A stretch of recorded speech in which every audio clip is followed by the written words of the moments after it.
반갑습니다. 3월 12일 토요일 큐티 스케치 시간입니다. 오늘 본문은 누가복음 20장 27절부터 40절까지의 말씀입니다. 오늘 본문은 이렇게 시작합니다. 부활이 없다고 주장하는 사두개인 중 어떤 이들이 와서 물어 이르되 선생님이여 모세가 우리에게 써주기를 만일 어떤 사람의 형이 아내를 두고 자식이 없이 죽으면 그 동생이 그 아내를 취하여 형을 위하여 상속자를 세울지니라 하였나이다. 예, 오늘 본문은 사두개인과의 부활 논쟁을 다룬 본문입니다. 물론 주님이 이들과 논쟁을 할 것도 없습니다. 논쟁이 안 되죠. 예수님의 가르침은 권세 있는 가르침이었고 또 그분이 하시는 모든 말씀은 진리죠. 참이죠.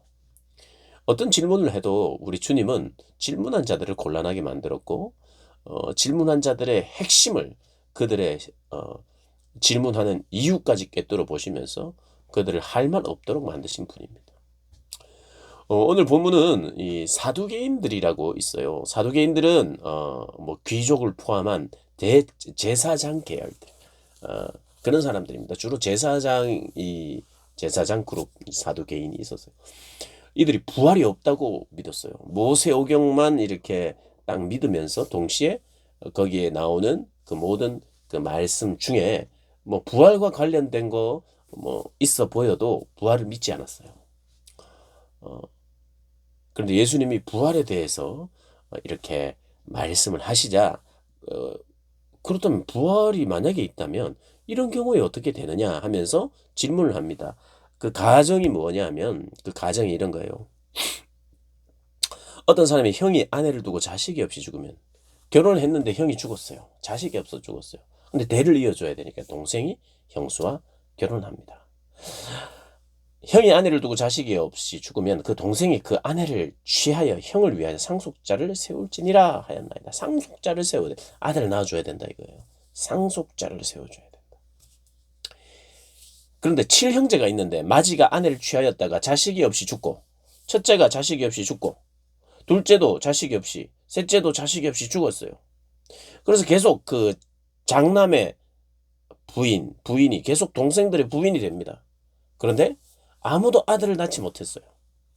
그래서 일곱째까지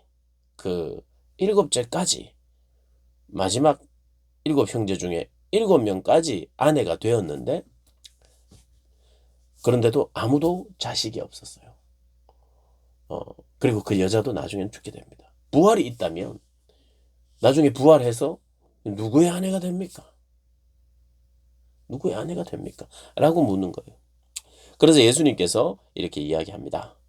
예수께서 이르시되 이 세상의 자녀들은 장가도 가고 시집도 가되 저 세상과 및 죽은 자 가운데서 부활함을 얻기에 합당히 여김을 받은 자들은 장가가고 시집가는 일이 없으며 그들은 다시 죽을 수도 없나니 이는 천사와 동등이요 부활의 자녀로서 하나님의 자녀임이라. 자, 이 세상의 자녀들은 장가도 가고 시집도 간다는 거예요. 근데 장가도 가고 시집도 가지만 저 세상은 장가도 시집도 없다. 그래서 이 세상에서 장가 시집은 뭔가 안 좋거나 부족한 것이라고 생각해서는 안 돼요. 이 세상에서는 하나님께서 남자와 여자를 결혼하게 해서 가정을 통해서 하나님이 그 자손들을 생산하게 하셨고 그 자손이 많아지는 것을 복으로 여기게 하셨어요. 그래서 자녀들을 나를 비롯하여 자녀 세대에 하나님은 약속을 하시고 그 약속을 성취하고 이루시는 하나님이십니다. 번성하는 것이 하나님의 뜻이에요. 근데 궁극적으로 마지막 때는 우리가 죽음 이후에는 장가도 시집도 필요 없다는 겁니다. 왜냐하면 그때는 영원히 살기 때문이에요. 근데 이제 사두개인들은 어떻게 생각했느냐? 부활, 영원한 세계가 있어가지고 우리가 죽은 이후에도 우리가 계속해서 영원한 삶을 산다기보다는 지금 이 모세 오경을 믿더라도 모세의 이야기를 믿더라도 어떻게 믿었느냐? 남편과 아내, 자녀를 통해서 사람은 늙어가고 죽어 없어지지만 계속해서 자녀를 번성함으로 말미암아 이 인류가 그리고 우리의 씨를 통해서 계속해서 생명이 이어지는 것 이것을 마치 영원한 삶처럼 생각한 거예요. 무슨 말인지 아시겠죠?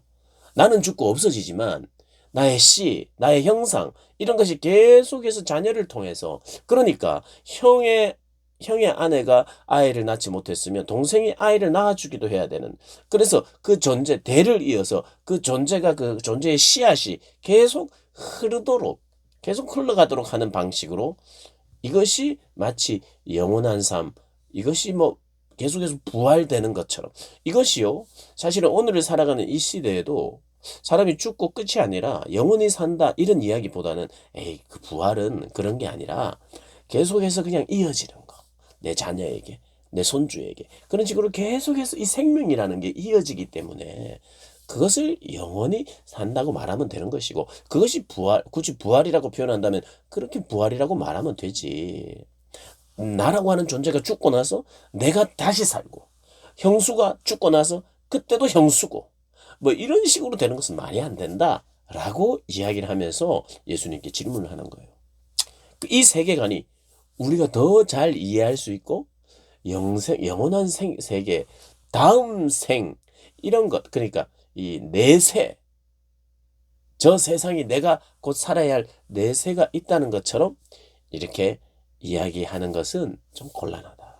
내가 믿더라도 유대인으로서 하나님을 믿고 생명을 계속해서 창출하고 그렇게 해서 대를 이어서 결혼을 통해서 대를 이어 이것이 계속 순환되도록 하는 그 세계관에 사로잡혀 있었고 그 세계관을 믿고 있었고 그것을 그들의 믿음으로 생각하고 있었어요. 그런데 예수님이 이렇게 말씀하십니다. 아니다. 부활은 반드시 있다. 그리고 죽고 끝나는 것이 아니라 그들은 죽지 않았다. 그러면서 예를 듭니다. 37절에 죽은 자가 살아난다는 것은 모세도 가시 떨기에 관한 글에서 주를 아브라함의 하나님이요 이삭의 하나님이요 야곱의 하나님이라 칭하셨나니 하나님은 죽은 자의 하나님이 아니요 살아있는 자의 하나님이시라 하나님에게는 모든 사람이 살았느니라 하시니 아브라함의 하나님이었고 이삭의 하나님이었었다 야곱의 하나님이었다라는 것이 아니라 지금도 아브라함의 하나님이라는 거예요. 아브라함이 살아있다는 거예요. 출애굽기 모세가 호렙산에서 가시떨기 불타는 가시떨기 그러나 그 가시떨기 나무가 타지 않는 그런 가운데서 하나님께서 말씀하신 거였어요. 나는 아브라함의 하나님이요 이삭의 하나님이요 야곱의 하나님이다. 모세에게 이야기하는 거예요. 그들은 죽었으나 죽지 않았고 여전히 나를 섬기는 나의 백성이요 나는 그의 하나님이다라고 이야기하는 거예요.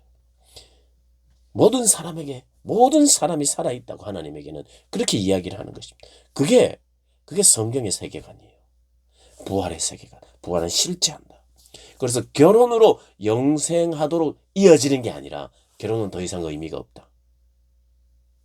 그래서 그때는 결혼이 없다는 거예요. 34절에 예수께서 이르시되 이 세상의 자녀들은 장가도 가고 시집도 가되 저 세상과 및 죽은 자 가운데서 부활함을 얻기 합당히 여김을 받은 자들은 장가가고 시집가는 일이 없으며 그들은 다시 죽을 수도 없고 천사와 동등하다.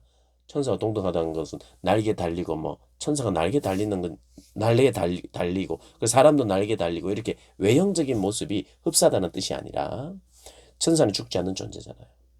그렇듯이 우리도 죽지 않는 존재가 된다는 거예요. 영생의 존재라는 의미입니다. 천사와 동등이요. 부활의 자녀로서 하나님의 자녀임이라. 하나님의 자녀임이라라고 말하는 거죠. 그러니 우리가 천국 가면 이 땅에서 내 부모였고 내 아내였고 내 가족이 더 친밀하고 너는 내 자녀야, 내 아내야, 내 남편이야 이런 게 없죠. 시집도 장가도 없다니. 그때는 다 한 형제요 자매요. 가족이었던 그 관계가 더 친해지고 더 가까워지지 않고 아버지 하나님 아래의 모든 자녀로서 우리가 그렇게 교제를 나누죠. 그러니까 조금 안타까울 수 있지만 내가 정말 사랑하는 근데 천국에 가면 그 사랑이 다른 이들에게도 비슷한 크기로 똑같이 나눌 수 똑같을 수는 없어도 너무 기계적이진 않겠죠, 그 사랑이. 그러나 피는 물보다 진하다고 내 가족, 우리 가족끼리 살자. 그리고 우리끼리 뭐 이런 게 없어지는 것이죠. 천국은 주님의 하나님의 통치니까 우리끼리 이런 게 없죠.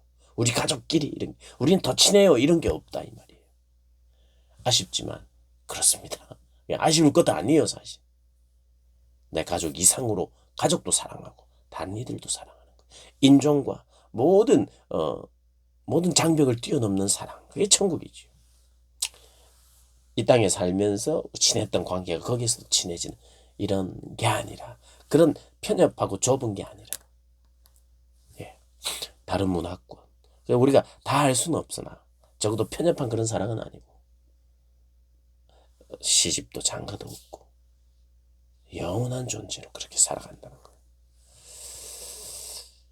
그래서 그들이 더 이상 물을 수도 없어요. 코가 납작해졌죠. 우리 주님 이런 일들이 계속됩니다. 그러나 사람들은 깨닫지 못하죠. 무지하죠. 그럼에도 불구하고 하나님은 주님은 우리 예수님은 계속해서 대답해 주시고 가르치시고 죽으시던 그 시간까지 가르치시고 꼭 우리가 들어야 될 말씀을 하십니다. 그래서 십자가상에서도 우리 주님은 끝까지 하셔야 될 말씀을 하시잖아요. 하나님의 뜻을 이루기 위해서. 우리를 사랑하기 때문에. 우리를 사랑하기 때문에 끝까지 말씀하셨던 그 음성에 우리가 귀를 기울이고 그렇게 예수님의 포기하지 않는 그 사랑 우리가 경험하시기를 주님의 이름으로 축복합니다.